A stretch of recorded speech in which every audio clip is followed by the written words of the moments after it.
Brought to you by Dale Carnegie of Orange County.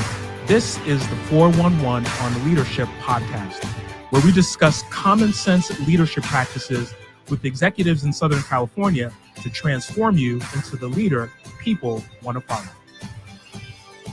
Well, good Monday morning.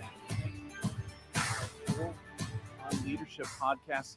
Excited to be here on Monday. I don't have Steve with me today because hopefully he's enjoying his family as he got a few days away to spend some time with them. And so we wish you the best, Steve. Hope you have a fantastic time. Greet your family and just come back, and we're ready for you next week. So thanks again. Actually, next week is going to be a holiday weekend, as I mentioned that. So we won't be on next Monday, but we'll come back the week after that. We've got some fun things planned. So thanks for joining us this morning. And as always, sponsored by Dale Carnegie of Orange County, where if you've got leadership training, questions, ideas, thoughts, reach out to us. You can see it in the show notes, www.ocdalecarnegie.com. And always brought to you today by Sitch Radio. Brian Colburn is the man, makes it happen. Please contact Sitch Radio. If you've got any questions about podcasting, thoughts, ideas, even if you're just thinking about something, please make sure you reach out to him on that. Well, I'm not alone today in the studio, and I've got a great guest, a guy that's been a friend of mine for a couple of years now. Just respect him so much, and that's Rich Pintang. He's joined us before. Let me tell you a little bit about Rich. He is the Regional Vice President and Performance Consultant with Dale Carnegie with decades of experience in corporate sales and marketing. And he's focused on the 4 F's: faith, family, fathers, and fitness. Help me welcome this morning, Rich Pintang. Happy to be here, brother. I'm like I said, we go way back, but getting a chance to chop it up like this about leadership and with the uncertain times we have, why not, right? Absolutely. Well, before we get into leading in times of uncertainty, which is what we're going to talk about today, we know a lot of people have questions about that. Talk to me. What are the 4 F's? Elaborate on that a little bit so we can all know, focusing on the 4 F's. Well, first and foremost, as a believer, I allow my faith to be the number one driver of how I run my household, how I live my life.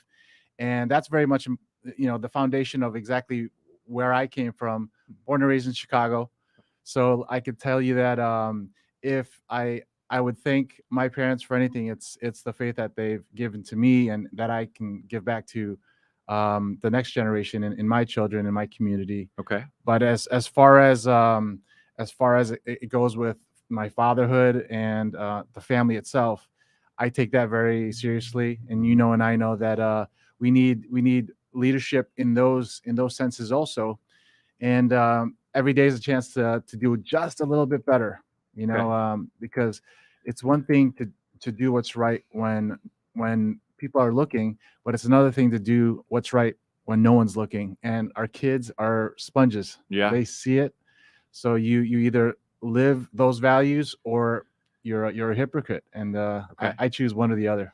Yeah. Well, so you've got faith, you've got family. Now, what about fathers? What's the father's aspect of that? Well, when it comes to fathers, I think I feel like we're very gifted to have that opportunity to have children. Okay. And so I think that the father has a huge role in how to exemplify what leadership is, and understanding that, yes, we're imperfect fathers, but I strive and I thrive to be a better father. And that's part of, allowing our kids and the kids to see the grace of asking for forgiveness and all the things we're trying to teach them. So as fathers, being able to be leaders in the family and how to instill those things and pass those on important aspects into the next generation. Is that a big part of that? Yeah, absolutely. And, a lot of those things will define what they do when they fly the coop and they decide to do their thing. And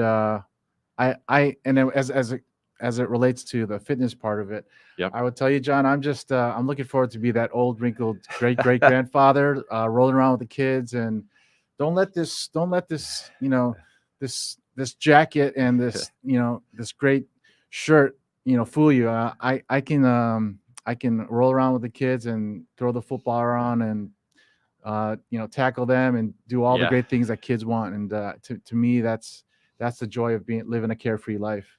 Well, that's one of the things, not just rolling around on them, because I don't want to be just on the ground, but I'd love to be the one to also run with them, shoot the hoop, and be like, whoa, grandpa's got skills. Where did that come from? And I know that you do for sure. This is true. Hey, so as we transition into living or leading in uncertainty, I mean, we are in a time where things are still changing. We all thought that coming through this pandemic era that, okay, 2021, things are going to change, life's going to get back to normal. That didn't quite happen. Okay, a few months into it, everybody gets vaccinated. That didn't quite happen. Here in California, June comes around. All right, things are back to normal. We're lifting, a fair amount of the restrictions. Things get back to normal. Here we are, end of August, and I don't know if we can say they're not normal the way they were 18 months ago. Things are different, and companies are struggling to find ways to adjust to this. Leaders are trying to find ways to make changes, and it's very uncertain in the marketplace. We are, whether it's a leader, whether it's you're an employee at work, what's the best thing to do? And just as a stat, I want to read this out because Jason Richmond has an article in Forbes, and we can see the link to the article, and he says this: a mere 33% of respondents and their organizations felt that they were prepared and had the necessary resources to successfully navigate a return to work. That means getting people back into the office full time from this remote aspect that we've been doing. And the number one concern from them, expressed by 41%, was the provision of support and training to lead managers through the challenges of flexible hybrid workplace. And that's where we're at right now, this hybrid workplace. So talk to us a little bit, Rich, as you've seen in your experience, how do we lead through these times of uncertainty? Great point, John. When I think about where we are as a whole, I've had these conversations with even my kids about understanding that we're in a place and time in history that it is history. Yes. And it will either, it will break you if you let it, or it will allow you to uncover something that you never had thought of. And I think as leaders, sometimes that lack of clarity can hurt, because we're planning, we're strategizing, we're scheduling. And when I think about these times, this is exactly when you realize like who your real leaders are. Yeah. Because the pressure that you have as a leader will often show up in the times of adversity. It's when the storms hit, and that's when the beauty, you're like, I'm glad that person was in the saddle right when I needed my leader to step up. Because there's other leaders that you'll see that will succumb to the pressure.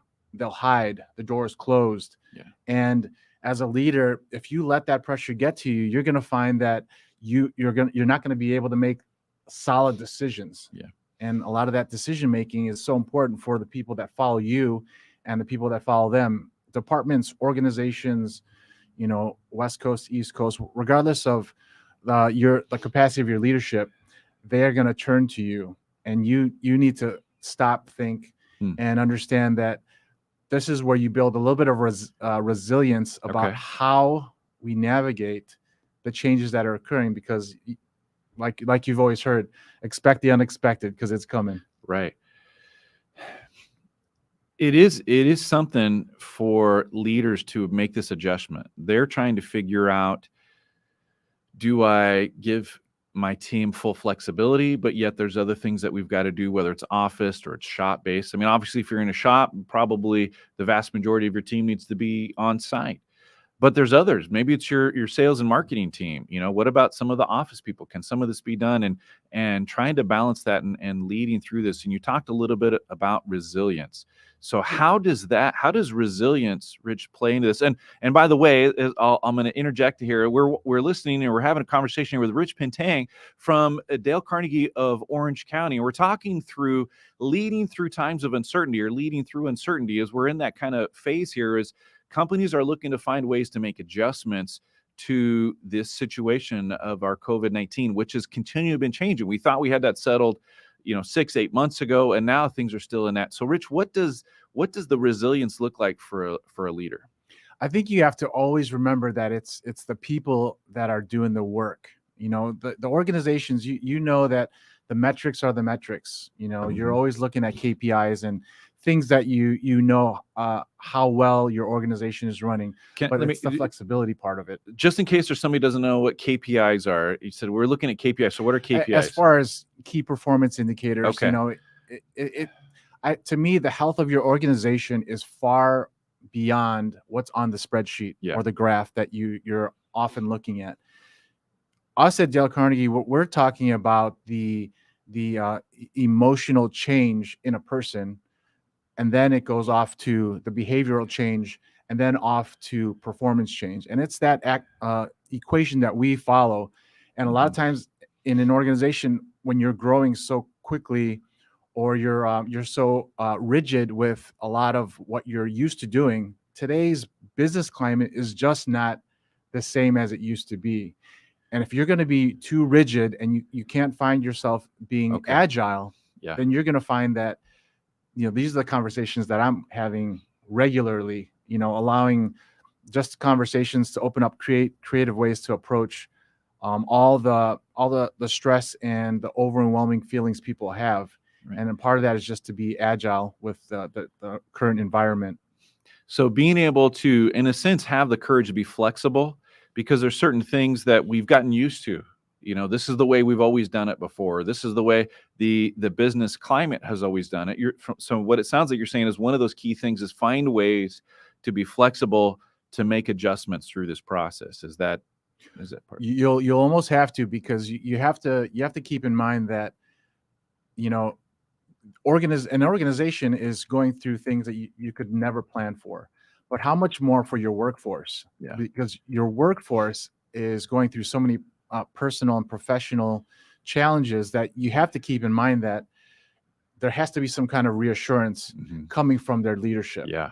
And I could tell you, for example, I'm working with an organization that I would think, you know, quite honestly, dropped the ball. They had an opportunity to inject energy, motivation, and inspiration into their workforce. And instead, the way that things were presented was scripted. Okay. And to me, that's not coming from the heart. It doesn't sound very genuine and authentic. And in our leadership, you want genuine and authentic leadership. When times are rough and the storm hits, you need to feel good about the people around you. Yeah, you know, I remember one time we were sitting in a team meeting and the CEO was talking about leading the organization through this tough time. And this was actually at the time during the financial crisis that came about in 2009.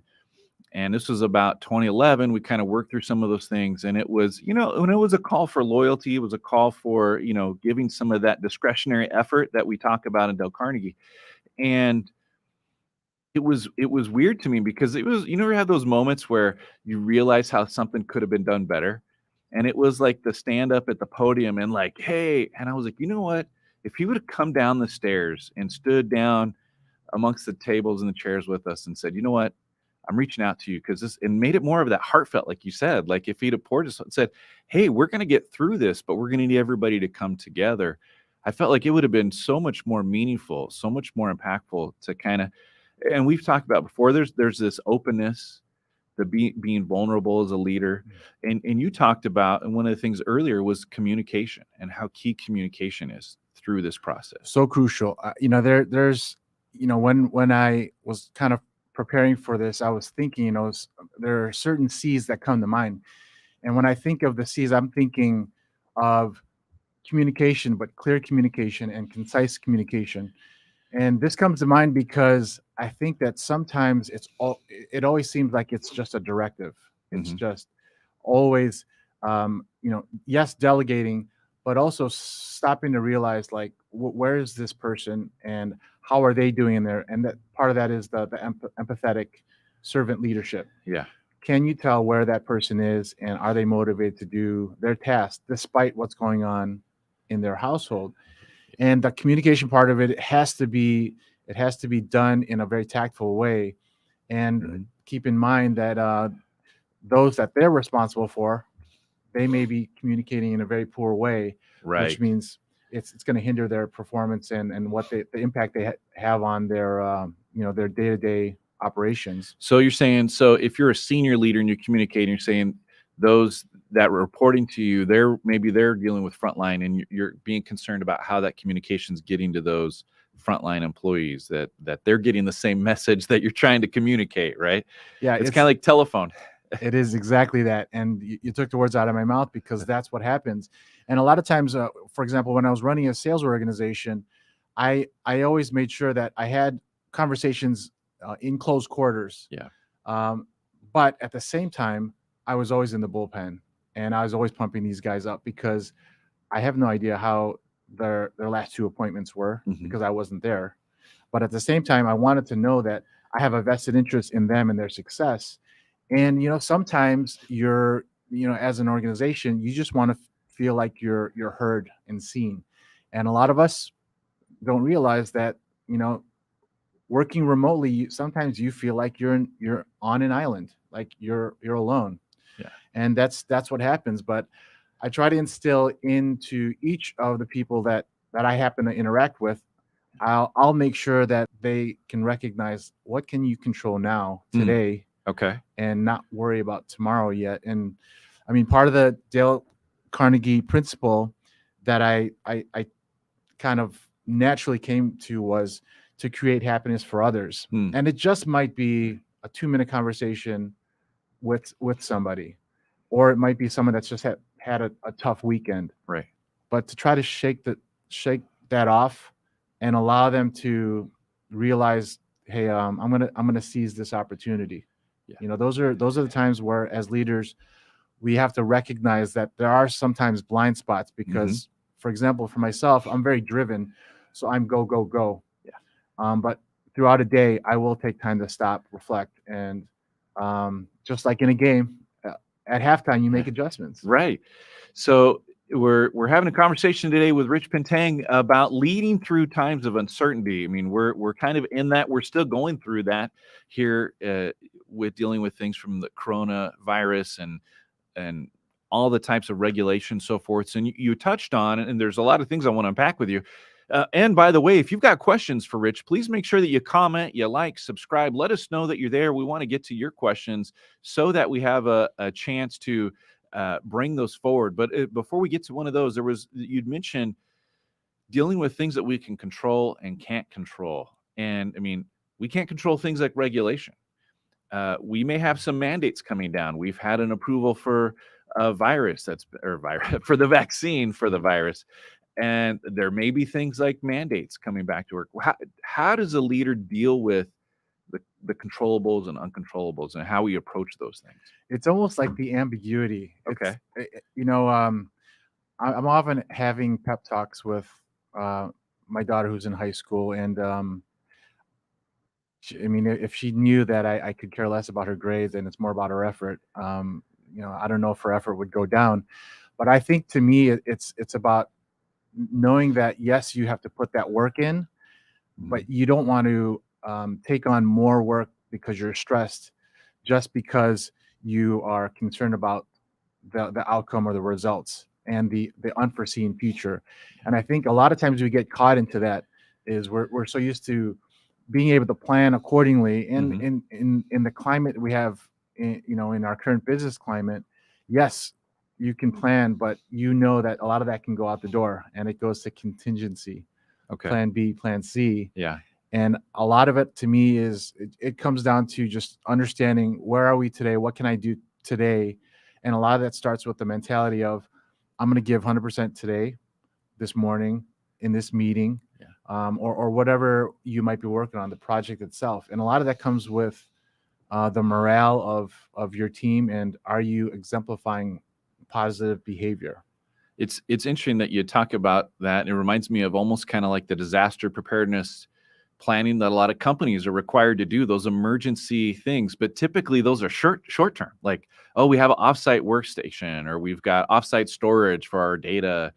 And yet this is long term. And, we think that those are great for 2 weeks or maybe 4 weeks till we get back to normal. And here we are in a situation where, in a good way, we've all been stress tested to see what works and what doesn't work. We found new ways to do things, as you talked about: resilience, flexibility, communicating those changes, and being able to kind of go with the flow a little bit, helping to manage what we can and what we can't. And speaking of that, I mean, again, you've got just so much experience in working through some of those things. What do you think about areas of team building? And especially as you mentioned earlier about some of the isolation we get from remote work. What are some ways leaders can approach kind of bringing their teams back together? And is it physical? Is it remote? What do you think about that?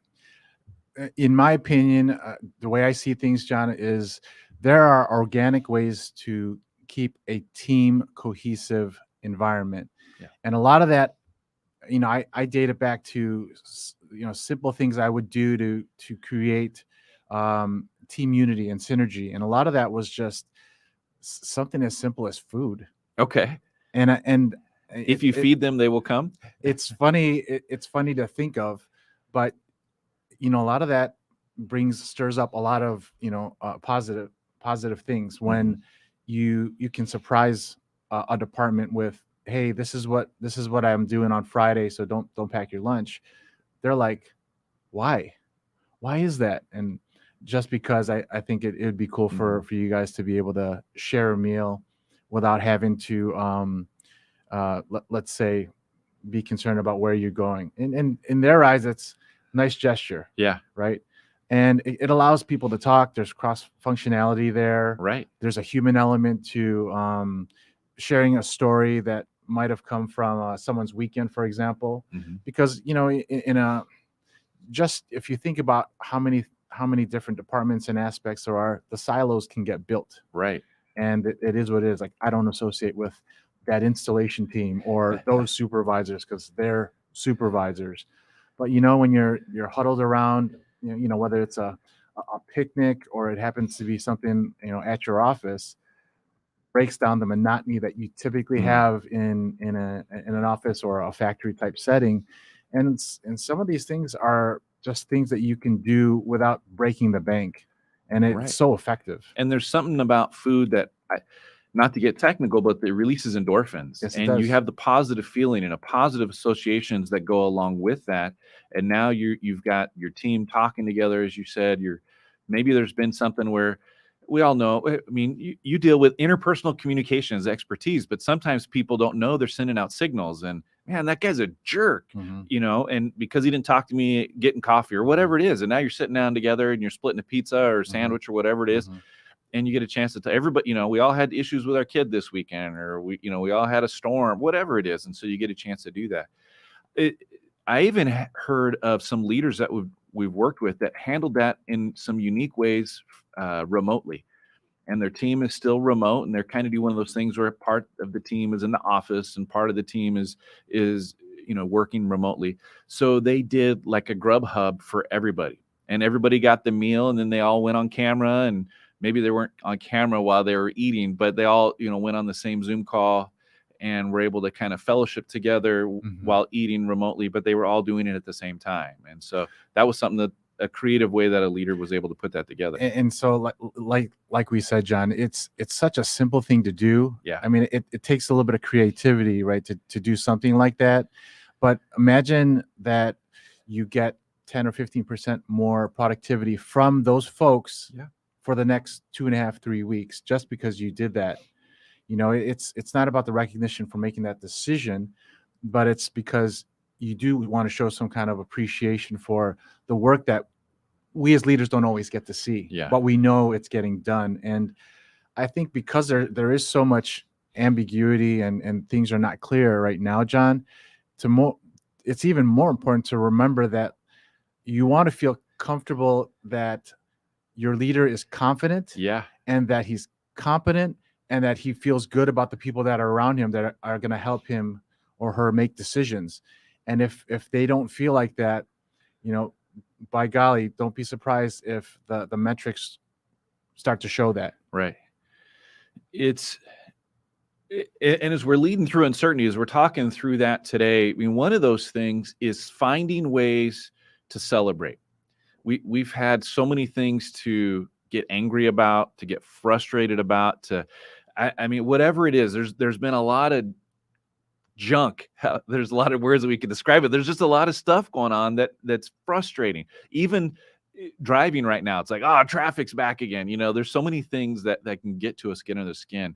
But I think it's important as we look at ways to celebrate. It's birthdays. Is it a team member's anniversary? Like you said, food. And it doesn't have to be, did you bring donuts in on Friday? There's something about that sugar rush. Everybody loves that pink box or whatever it is, wherever you're working from or your favorite shop. But there's something about that. I really think that you touched on something that's inexpensive. It's just another way. And people can find there's lots of creative ways to integrate that into their work environment. I mean, and then think about the other aspect of it is something as simple as recognition, for example. I'm a firm believer in the Dale Carnegie principle of putting enthusiasm into your work. And to me, that's my mental, I have to have that mindset that I have to, promote that with my interactions with everyone instead of passing someone down a hallway or, passing someone's office. Maybe that's my time to just give them a hello, acknowledge them and lift their spirits a little bit. Because the fact is, when it comes to judging people, and you know this, better than anyone else, John, is that sometimes you just have to be empathetic and know that something might be going on in their world that could be concerning, and for you to be an outlet for them is helping them relieve some of that pressure that they might have on themselves.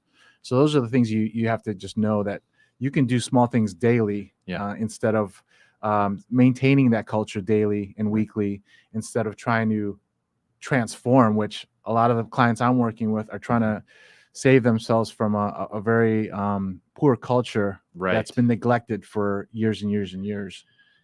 And when you're faced, you talked about that earlier, when you're faced with hard times, a lot of that comes to surface, that it shows who you really are as an organization.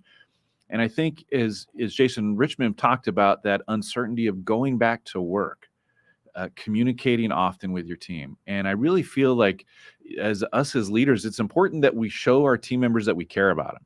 And one of those things people are concerned about in this time is safety. How do we recognize those key elements? There's still a lot of people that are concerned. There's seems to be cases of people, getting, COVID or whatever the sickness is. I mean, because it doesn't end just with COVID. It's whatever things are going on, right? Are we as a leader, are we showing our concern? And by doing that, we're communicating, right? These are the things that we're doing for our team members. Yeah. And I think that's the other aspect of it, is that because you're interacting with your team, it should be a team. Yeah. And you have to recognize the skill sets of your team members and exactly how to best support them, because they're out there doing the work.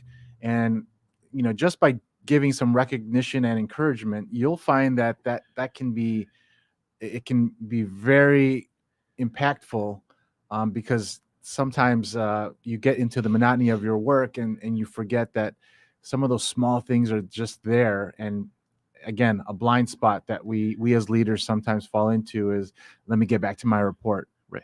I think that it's important for us as we look at some takeaways of leading through uncertainty, and you've touched on it, is being able to stop and reflect.